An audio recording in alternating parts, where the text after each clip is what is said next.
जहाँ पैसे की कमी के चक्कर में वो पैसा अफोर्ड नहीं कर पाते। बहुत अच्छा। हमारी कोशिश ये है कि लॉयर्स विजन के माध्यम से एक हमने ऐसा मंच रखा है कि हर व्यक्ति को न्याय मिले। आप जितनी भी संस्थाएं देख ली सरकार की, ह्यूमन राइट कमीशन, फलाना कमीशन, ये कमीशन, मतलब राइट्स के कमीशंस बने हुए हैं, राइट की एजेंसीज हैं, लेकिन कोई एजेंसी नहीं है कि जहाँ पे ड्यूटी परफॉर्म करनी है वहाँ पे कोई ऐसा कमीशन नहीं है कि जिसने वो ड्यूटी परफॉर्म नहीं की देश के प्रति, उसके प्रति क्या कार्रवाई होनी चाहिए। आपके पास राइट्स भी हैं तो राइट्स के साथ साथ ड्यूटीज भी हैं, और ये ट्रेन की पटरी की तरह है, जैसे दोनों चले अगर साथ चलेंगी तो ही जिंदगी अच्छी रहेगी, समाज अच्छा रहेगा।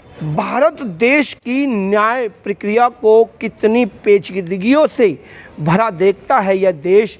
अपने में जब महसूस होती है जब किसी को न्याय पाने के लिए अपनी एड़ियाँ किसी भी न्यायालय में घिसानी पड़ती है, और यह पेचीदगियाँ एक लंबे समय से हमारी न्याय प्रक्रिया में बनी हुई हैं, और अपने को न्याय पाने के लिए आदमी कहीं ना कहीं भटक रहा है। आज मेरे साथ हैं इक्रांत शर्मा जी, सबसे पहले स्वागत करूंगा।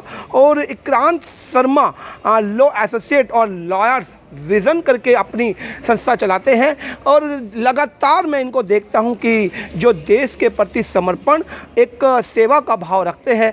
बात कर लेते हैं किस तरीके से सर लॉयर्स बहुत देखता हूं, क्योंकि लॉयर का नाम ही आप समझिए जब आता है तो लगता है कि काला कोट और वाइट कोट ये केवल लूटने के लिए बने हैं। और मैं आपको बहुत सारी जगह मैंने आपको मिला, आज बात करने का मौका है, किस तरीके से देख रहे हैं सर? देखिए, आप जो पुरानी धारणा चलती आ रही थी, मैं उन पे तो खैर टिप्पणी नहीं दूंगा, लेकिन हाँ उस विषय को क्लियर जरूर करूंगा आपके माध्यम से, और आपका धन्यवाद दूंगा कि इस विषय पे आपने बात उठाई। धन्यवाद। बेसिकली वकालत का जो प्रोफेशन है, वकालत के प्रोफेशन में आप देखिए कि कितना ड्रास्टिक चेंज आया कि पहले लोग, हमारी फैमिली के जो लोग थे, बुजुर्ग थे, समाज जो हमारा था, वो कहता था कि वकील नहीं बनना है, या वकील को एक ऐसा मानते थे कि लूट खसोट या एक गंदगी मानते थे, दुराचार मानते थे कि ये शायद पता नहीं न्याय भी दिला पाएंगे नहीं दिला पाएंगे। तो समाज में एक वो छवि थी, और इसी कारण से खासतौर से लोगों को जागरूक नहीं किया जाता था लॉ करने के लिए। जब लोगों को जागरूक नहीं किया जाता था तो लड़कियों की अगर बात करें तो लड़कियां तो ऑलरेडी इस फील्ड में नहीं आती थी। कोई भी पेरेंट्स जो था वो अपनी बच्चियों को इस प्रोफेशन में नहीं भेजता था। लेकिन समय के हालात जैसे बदले, समय बदला, लोगों की विचार बदले, और अब आप देखिए कि जो वकीलों की जो तादाद है, हर वकील जो नया जवान लड़का है आफ्टर ग्रेजुएशन या आफ्टर 12 जो है, वो फटा हर आदमी चाहता है कि मैं वकील बनूं। लड़कियां भी आ रही हैं। लड़कियों का अगर आप देखें, ग्राफ देखें कि इन पिछले दिनों में, पिछले 7-8 सालों में लड़कियां जो हैं उनकी तादाद ज़्यादा है वकालत में, वो ज़्यादा वकील बन रही हैं। और जुडिशरी की भी बात करें आपकी, जो लड़कियों की तादाद है जुडिशियल ऑफिसर्स की, उनकी तादाद भी बढ़ गई है। और ये एक अपने आप में जो ये आंकड़ा है, ये आपको बता देगा कि वकालत का कितना ट्रेंड है, लोग वकालत की तरफ कितने जागरूक हैं, लोग कितनी लोगों की इच्छाएं हैं। तो ये जो ट्रेंड बना, ये एक अच्छा ट्रेंड है, क्योंकि जो एक मोनोपोली थी लोगों में कि न्याय हमें मिलना चाहिए,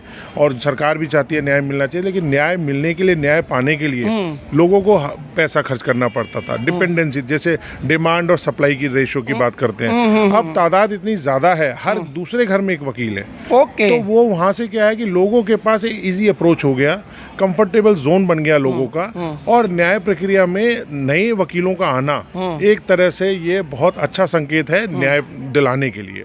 अच्छा, जिस तरीके से आपकी एसोसिएट्स लगातार युवाओं को जोड़ रही है, मैं लगातार आपकी पोस्ट देखता हूं, क्या कहेंगे आज के नए युवाओं को? देखिए, मेरा तो ये मानना है, जैसे आपने कहा मुझे, कि हमारा ऑलरेडी यही विजन है कि जितने नए, देखिए ट्रेंड चेंज होता है, समय के हिसाब से चेंज होता है। जब मैंने वकालत शुरू की तो उस समय क्या था, टाइपराइटर से टाइप किया जाता था, ठीक है। उसके बाद वक्त बदला, कंप्यूटर आया। आज के जो नए बच्चे हैं, अब अगर मेरी बात करें तो मैं इतना फ्रीक्वेंट, इतना फास्ट नहीं हूँ कंप्यूटर में, कट कॉपी पेस्ट वाला सिस्टम में नहीं हूँ, लेकिन जो नई जनरेशन है वो इसमें मास्टर है, महारत हासिल है उनको, क्योंकि वो एक्सपर्टाइज है इस मामले में। अगर मैं उनको नेग्लेक्ट कर दूँ, उनमें एक आर्ट है, उनको नेग्लेक्ट कर दूं तो ये मेरी मूर्खता रहेगी। तो मैंने ये सोचा कि जो नई यूथ आ रही है, उनके पास ब्रेन्स हैं, उनके पास टैलेंट है, उस टैलेंट को क्यों ना सबके सामने लाया जाए। मैं रोकना चाहूँगा, टैलेंट को कई बार ऐसा नहीं देखा जाता कि वकील के बाल सफ़ेद हों तो ही वो टैलेंटेड है, और काले बाल वाला नौसिखिया है। बिल्कुल बिल्कुल, आपकी बात से मैं सहमत हूँ, क्योंकि एक धारणा ये भी बनी हुई है, इसमें भी समय लगेगा। जैसे ये ट्रेंड चेंज हुआ, ऐसे ये ट्रेंड भी चेंज होगा, और यंगस्टर्स के लिए आगे जो है, यंगस्टर्स में जो टैलेंट है वो अपना प्रूफ करेंगे, और यंगस्टर्स वाकई में they are very dynamic, very energetic, very enthusiastic. उनमें सिर्फ यही कमी जो समाज के हिसाब से, जो समाज की सोच में है कि जैसे आपने कहा कि जिसका सफ़ेद बाल हैं या उनका एक्सपीरियंस है, तो इसीलिए इसी विषय को लेके हमने जो है खासतौर से, मेरी अगर टीम की बात करें या मेरा वर्किंग स्टाइल की बात करें, मेरे पास मैक्सिमम यूथ है और यूथ ऐसी एनर्जेटिक है जो मुझे मोटिवेट करती है और जो मुझे एक स्ट्रॉन्ग बनाती है अपने विषय में, अपनी वकालत में। और हम लोग लॉयर्स विजन एक चलाते हैं, संस्था चलाते हैं। लॉयर्स विजन एक एनजीओ है हमारी। लॉयर्स विजन में हमारे दो सूत्री कार्यक्रम है हमारा। पहला कार्यक्रम ये है कि जो न्याय पाना चाहते हैं, जिनको पैसे के चक्कर में, जहां पैसे की कमी के चक्कर में वो पैसा अफोर्ड नहीं कर पाते, बहुत अच्छा। हमारी कोशिश ये है कि लॉयर्स विजन के माध्यम से एक हमने ऐसा मंच रखा है कि हर व्यक्ति को न्याय मिले। सरकार कहती है, कॉन्स्टिट्यूशन कहता है हमारा, हम लोग राइट्स और ड्यूटीज में डिफर करते हैं। राइट्स तो हर इंसान चाहता है, ड्यूटीज करने में परफॉर्म नहीं करता। ये एक लाइन मैं कई बार बोलता हूं कि अपने अधिकार को पाने के लिए अपने दायित्व पूरे कीजिए, अधिकार स्वतः चल के आएंगे। ये लाइन कई बार आज आपके मुंह से सुना, मुझे लगा कि एक सोच मिल रही है। इस विषय पे भी हम काम करते हैं। आपको लॉयर्स विजन के माध्यम से हम स्कूल्स में सेमिनार्स करते हैं, डिबेट्स पे जाते हैं, लेक्चर्स देते हैं और उसका सबसे बड़ा, उसके पीछे जो हिडन मोटिव है वो यही है कि हम लोग जो है आज़ाद हिंदुस्तान में पैदा हुए हैं। हम सिर्फ आज़ादी की बात करते हैं, अपने राइट्स की बात करते हैं, अधिकारों की बात करते हैं। और आपके माध्यम से एक चीज़ और बोलूँगा, आप जितनी भी संस्थाएं देख ली सरकार की, ह्यूमन राइट कमीशन, फलाना कमीशन, ये कमीशन, मतलब राइट्स के कमीशन बने हुए हैं, राइट की एजेंसीज हैं, लेकिन कोई एजेंसी नहीं है कि जहाँ पे ड्यूटी परफॉर्म करनी है वहाँ पे कोई ऐसा कमीशन नहीं है कि जिसने वो ड्यूटी परफॉर्म नहीं की देश के प्रति, उसके प्रति क्या कार्रवाई होनी चाहिए। हम लोग ये नहीं, बहुत बढ़िया। तो हम लॉयर्स विजन के माध्यम से ये बताना चाहते हैं, लोगों को जागरूक करते हैं कि आपके पास राइट्स भी हैं तो राइट्स के साथ साथ ड्यूटीज भी हैं। और ये ट्रेन की पटरी की तरह है, जैसे दोनों चले, अगर साथ चलेंगी तो ही जिंदगी अच्छी रहेगी, समाज अच्छा रहेगा। और जहाँ पे भी डिसबैलेंस होगा तो आपको पता है ट्रेन पलटती है, वो इसलिए समाज जो है हमारा गलत दिशा में जाएगा। अगर समाज को लाना है, और लॉयर्स विजन का एक ही काम है, उसमें हम लोगों, क्योंकि देश का भविष्य की बात करते हैं, तो देश का भविष्य कौन है? देश का भविष्य यूथ है। यूथ को जब तक हम नहीं समझा पाएंगे, और यूथ जागरूक है, यूथ एनर्जेटिक है, हमसे ज़्यादा टैलेंटेड है, मेरे को कहने में इसमें कोई आपत्ति नहीं। तो लॉयर्स विजन के हिसाब से, के माध्यम से हम यूथ को जोड़ते हैं, यूथ को भी हम लोग इन्वॉल्व करते हैं।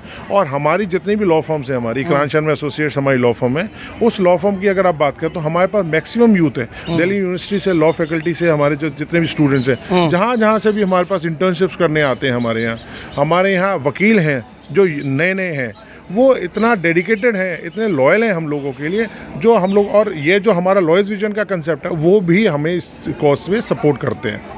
क्या कहेंगे देश के युवाओं को, युवा वकीलों को? आखिरी लाइन। देखिए, मेरा तो सिर्फ एक ही संदेश है आपके चैनल के माध्यम से कि युवा वकील बहुत टैलेंटेड हैं, उनको एक पुश की ज़रूरत है, एक प्लेटफॉर्म की ज़रूरत है। और बीइंग द गार्जियन, क्योंकि मैं पॉलिटिकल विषय में भी रहा कि मैं वकीलों की मैंने पॉलिटिक्स भी की है, लोगों ने मुझे नेता भी बनाया वकीलों का। तो मेरा एक ही विषय है कि हमें यूथ को नेगलेक्ट नहीं करना। यूथ में कमियां हो सकती हैं, एक कार्य करने का एक उनका जो तरीका है वो डिफर हो सकता है, या उनको नहीं आता होगा, मैं मानता हूँ। लेकिन एक बुजुर्ग के नाते, एक सीनियर के नाते, और एक वकील फर्टर्निटी के आप इंचार्ज होने के नाते, आपका ये जो है ड्यूटी बन जाती है, रिस्पॉन्सिबिलिटी बन जाती है कि आप उनको एनर्जाइज करें, उनको एक सही दिशा दें, ताकि ये ही जो वकील हैं, जो नए नए वकील अब आ रहे हैं, ये वकील हमारा भविष्य है। और ये जब हमारा भविष्य उज्जवल होगा या भविष्य हमारा स्ट्रांग होगा, तो देश की जो है ऑब्वियसली समाज में जो है वो जो है सादगी रहेगी और समाज जो है स्ट्रांग रहेगा। तो मेरा एक ही मानना है कि यूथ जो हमारे वकील बन के आते हैं, उनको हमें सपोर्ट करना चाहिए, उनको प्रोत्साहन देना चाहिए, उनको प्रेरित करना चाहिए और उनको नई दिशा दिलानी चाहिए। हमें उनको नेगलेक्ट नहीं करना चाहिए, हमें उनको एक्सप्लॉइट नहीं करना चाहिए कि ठीक है जी ये आ गया तो इसको सिर्फ फाइल पकड़ के ही ले जानी है। आपका हमारा ये है कि उनको फाइल के साथ साथ उनको बताना भी है कि फाइल कैसे पढ़ी जाती है, फाइल को कैसे रीड किया जाता है, और जजेस के सामने उनको कैसे एक्सप्रेस किया जाता है, रिप्रेजेंटेशन। तो जब तक आप उनको प्लेटफॉर्म नहीं देंगे, जब तक वो कुछ नहीं कर पाएंगे। तो मेरा यही मानना है कि जितने भी यूथ हैं, आखिर में ये हमारे परिवार के हैं, उम्र का तकाजा, जैसे गलतियां हैं उनको नौसिखी हैं, कोई दिक्कत नहीं, उनको सिखाना हमारा धर्म है। और अगर हम उनको नहीं सिखाएंगे तो जो हम चाहते हैं, देश चाहता है, समाज चाहता है और सरकार जो चाहती है कि देश का भविष्य उज्जवल हो, वो हमारा उज्जवल नहीं हो पाएगा। तो इसलिए इनका साथ और हमें इनका साथ देना बहुत ज़रूरी है। चलिए, डिस्क्रिप्शन में आप इक्रांत लॉ एसोसिएट्स के सभी कॉन्टैक्ट डिटेल्स को मिल जाएंगी और मैं चाहूँगा एक बार इक्रांत सर से आप कांटेक्ट करें यदि एनर्जेटिक हैं और आपको लॉ में, न्याय प्रक्रिया में अपना एक स्थान पाना है तो आपका स्वागत है लॉयर्स विजन और इक्रांत लॉ एसोसिएट्स के साथ। डिस्क्रिप्शन में सभी डिटेल्स के साथ आपके बीच